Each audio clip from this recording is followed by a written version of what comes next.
Accurate, reliable, getting the facts right. News 5 in high definition starts right now. Well, good Monday morning, everyone. Welcome to News 5 WCYB today. I'm Preston Ayers with meteorologist David Boyd as you get started for the work week ahead.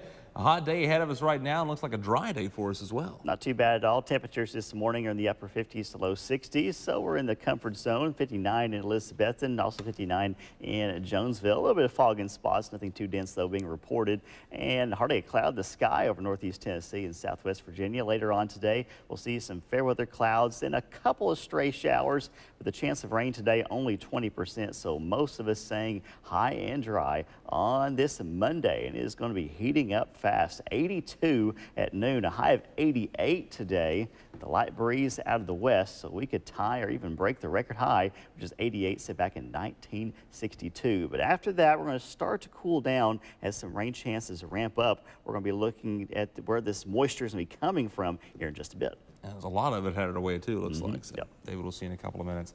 A manhunt underway in Greene County this morning for a man that is believed to be armed and dangerous after a victim died from assault over the weekend. I'm going to show you the picture of the man they're looking for. This is Humberto Paulino Gomez, charged with aggravated assault and more charges pending after the death of the victim over the weekend, last known to be on foot. There's his picture, but officials say they were called to a home on Splatter Creek Road in the Limestone community over the weekend.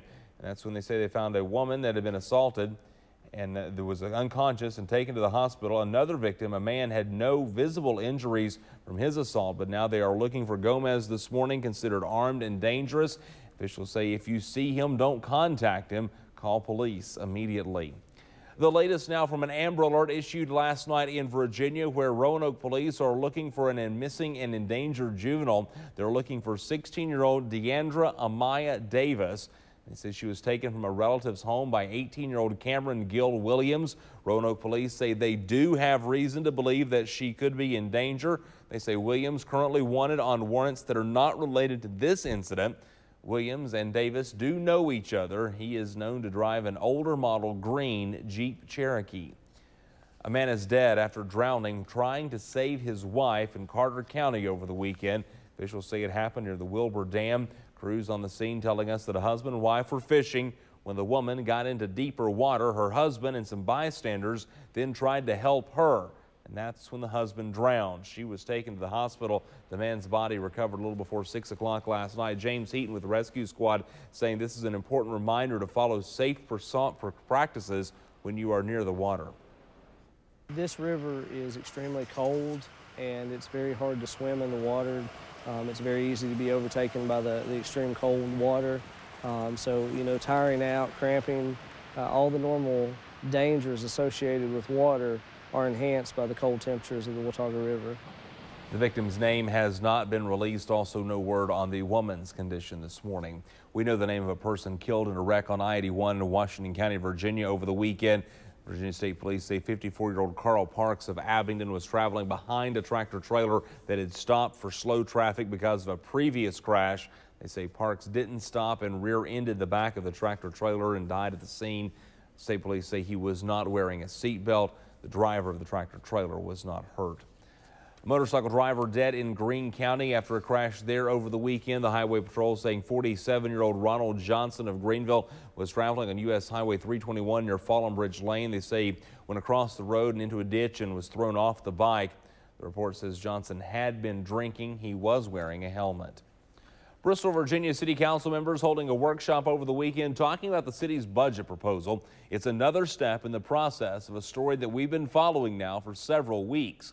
The city manager presenting the latest budget proposal that's been revised since the council heard input from the public earlier in the week. Mayor Kevin Mumpower says the council will discuss any further revisions that need to be made. One of the main topics, though, is related to how the city could save money at the jail by using inmates on a work release program. So we can get them back in the community, so we can get them working. That puts expenses out of them being in jail, right, and actually puts them to be productive. So that's actually going to save quite a bit of money. There are still 2 more budget workshops and votes coming up as the city works on their budget. The Sullivan County Sheriff's Office honoring falling officers with a Ride to Remember event over the weekend. Hundreds of motorcycle riders started at Bristol Motor Speedway, riding through Southwest Virginia and then back to BMS. The proceeds going to the National Law Enforcement Officers Memorial in Washington, D.C. Actor Eric Estrada from CHIPS taking part in that ride. There he is. He said supporting law enforcement and it devotes his time now to assisting agencies throughout the country. Well, coming up here, a big day for the U.S. relations in Israel and the Middle East. We'll let you know who will be at a new U.S. embassy in Jerusalem when that opens and what we can expect from surrounding countries. Some are saying it will be a day of rage. 5:05 to the Weather Center to talk to David about our Monday. David, definitely hot today. It's going to be heating up once again, a little bit warmer than yesterday. This morning, we're in the upper 50s to low 60s with clear skies overhead. Temperatures are running about 10 degrees above average this morning. This afternoon, about 10 to 15 degrees above average. A mix of clouds and sunshine. Highs around 88 degrees. That would tie the record high. We'll look ahead to some changes in the 7-day forecast coming up. Help News 5 get the facts right. If you see news happening, contact News 5 by phone or email. A major day for the U.S. in Jerusalem, as it's a historic move that has supporters and critics watching very closely. The U.S. is breaking a long-standing tradition by opening its Israel-based embassy in Jerusalem. Here's John Lawrence with a look at the day ahead. A new era begins in Israel. We are delighted with President Trump's decision to move the embassy here. The U.S. Embassy in Israel is opening in Jerusalem, gone from its previous location in Tel Aviv. It says a simple thing: peace must be based on truth. Jerusalem is Israel's capital. This is nothing more or less than a recognition of reality. It is also the right thing to do. In 1995, the United States Congress passed a law that called for the embassy to be transferred to Jerusalem. However, Presidents Clinton, Bush, and Obama all waived the move, saying it could result in security problems. But that changed after a stroke of the pen from President Trump earlier this year. Supporters say this action from the Trump White House will bring stability to the area. Critics feel the opposite. No, Trump! No, Trump! They feel the change in location will cause tensions to rise in the Mideast. With this step, the U.S. has chosen to lose its competence as a mediator and to disqualify itself from playing a role in the peace process. We shall not accept any role for the United States in the peace process. John Lawrence, News 5 WCYB. Israeli Prime Minister Benjamin Netanyahu says additional countries are also considering moving their embassies to Jerusalem. So far, only Guatemala has officially agreed to do so. That country opens its Jerusalem embassy later this week. Well, as the U.S. prepares to relocate the embassy, the guest list for the morning ceremony is causing quite a bit of controversy. Two pastors, John Hagee and Robert Jeffries, are slated to speak. Now, Hagee, the founder of Christians United for Israel, was once accused of making anti-Semitic remarks, while Jeffries, an evangelical pastor and Trump supporter, is accused then-President Barack Obama of, quote, paving the way for the Antichrist, as well as calling Islam and Mormonism heresies from the pit of hell. He is slated for the benediction and the prayer, respectively. A lot of folks speaking out about them being able to be a part of that. Now, I want to show you a closer look at the Middle East and the geography that separates the countries where the tension is running so high this morning. Take a look at the map here. The U.S. Embassy officially moves from Tel Aviv to Jerusalem today. That's what we've been talking about here. The country has moved to shield itself from the threats posed by some of the neighbors, specifically from Iran. Israel has carried out what's believed to be the largest attack on Syrian territory since the end of the Yom Kippur War in 1974. Last week's raids were carried out on Iranian targets based inside Syria. Syria, located just to the east of Israel. Iran and Syria are closely aligned in the region. Now, still further to the east of Israel is Iran, whose leaders, as we mentioned, are at odds with Israeli leaders. Iran has been at the center of many recent headlines. 2015 deal between Iran and 6 global powers saw the removal of billions of dollars in sanctions in exchange for Iran limiting nuclear research. President Trump announcing he will withdraw from that agreement there. So you're seeing kind of how close all of these things tie together.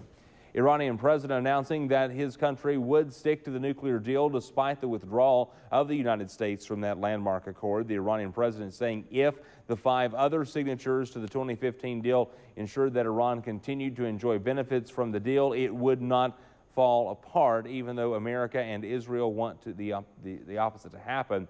He's expressing deep regret over the withdrawal of the United States from that deal, describing it as a stomping morality and international regulations.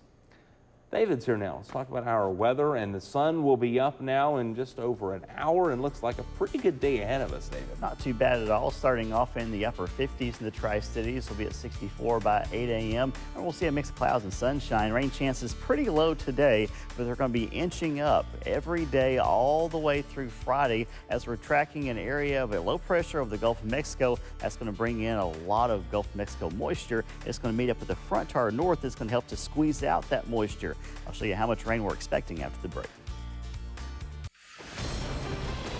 The Storm Track 5 weather team alerting you to severe weather danger.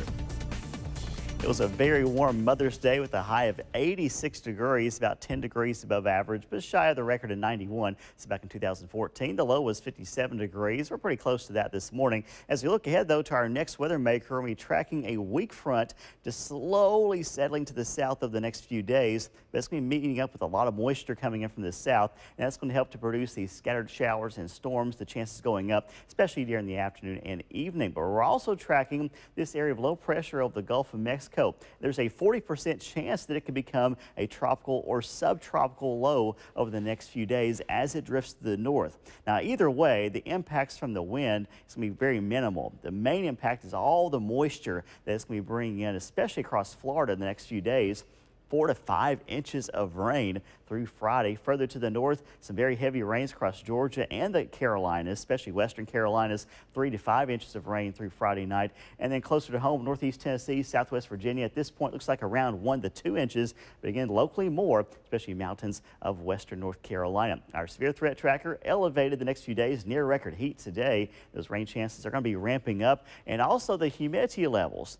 That's going to be ramping up. It looks like moderate to high humidity levels all the way through Friday and even into the weekend as well. But outside now, not bad. We have mainly clear skies, humidity okay for now, but we'll be ramping up later on today. And there's a 20% chance of a stray shower, but I think most areas are going to be staying dry on this Monday with sunny to partly cloudy skies. Currently clear, 58 at the airport. The wind is currently calm.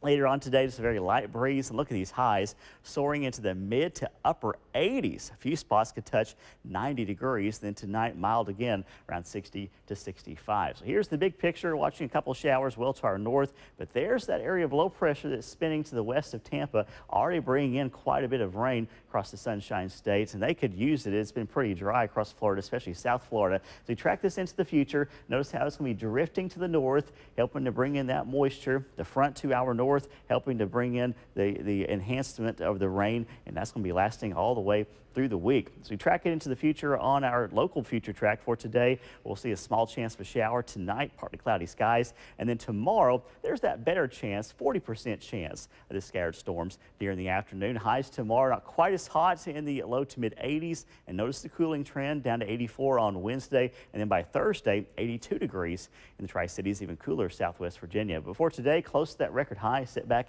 in 1962, and then tonight down to 62 degrees. Your Storm Track 5 7-day forecast, average high 75. We're going to trend that way, but looks like we're probably going to stay in the 80s all week, and lows staying in the lower 60s, but rain chances going up, especially by Thursday and Friday. That's when that area of low pressure is going to pass by. And then this weekend, it's going to be to our north, so rain chances not as high, but still in that summertime pattern with a couple of pop-up storms here and there. Of course, now with the summertime weather that we're enjoying and the heat this weekend, a lot of folks on their way to the lake. Imagine that's where Olivia Bailey spent her time this weekend. We'll find out that later this morning. But the weather heating up, that keeps in mind, though, you want to keep some safety tips in mind before you head out for the first time on the water. Before you ever hit the water, there's some things you need to make sure you have on board that boat with you. Jackets for everyone that's on board. Also, you need a throw cushion that's out in the boat, so if there is an emergency, you can get to it quickly. And then you'll also need a fire extinguisher. And of course, with the very hot weather over the weekend and the past few days, marina owners say they're enjoying a very early season business starting up. There's everything for our business, and gosh, if we have 80 to 85 degree weather, it's fantastic for everybody, you know, throughout the lake. It was definitely good weather for hitting the lake this weekend, for sure. It was. So, well, when we get back here, look at sports here this morning on your Monday morning. It is 5:20. Glad to have you along. Back here in just a couple of minutes.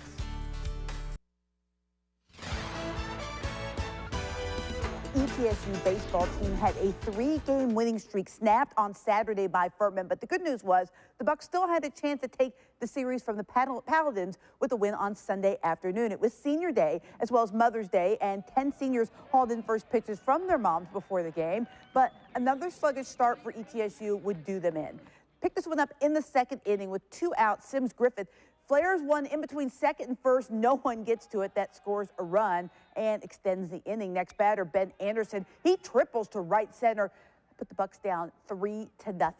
Fast forward now to the 7th inning. It is 5-1 Bucs trail, but they start to rally. Caleb Longley hits a deep shot to center field off the batter's eye, cuts the lead to 5-1. We're still in the 7th. This time it's Aaron Mayer with a 2-run shot to left center, or to right center rather, made it 5-4, but the Bucs can get no closer. Paladins add 4 runs in the 8th, pick up the 9-4 win. This afternoon, also the final home game of the year for the Tennessee baseball team. Vols take the early lead. This single by Evan Russell made it 2-0 UT. Tennessee gave up a 6th spot in the 4th, but claw back in it. Brody Lethbridge homers in the 5th. Then in the 6th, Andre Lipkus with the 2-run RBI single put UT up 8-6. Vols hang on for the 7-8 win over the Doors.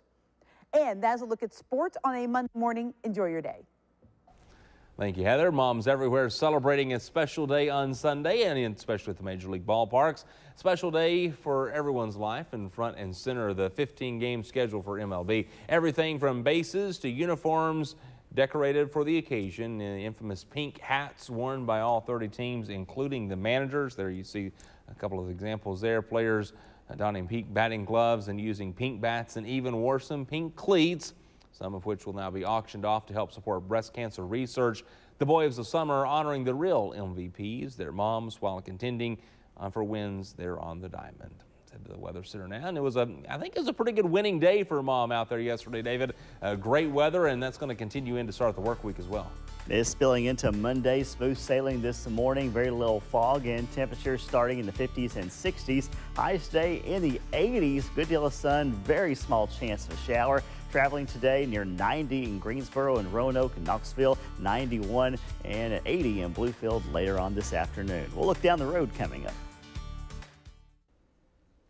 These are always fun to watch. Stories here of 2 rehabilitated sea turtles released back into the ocean off the coast of South Carolina after months of rehab. They're returned to their home. One that had been hit by a boat. The other there had been was found stunned by some cold water off the coast of Virginia. The rehab center has treated and released 251 sea turtles, currently helping another 14 recover from their injuries, and then they too will be released back into the wild.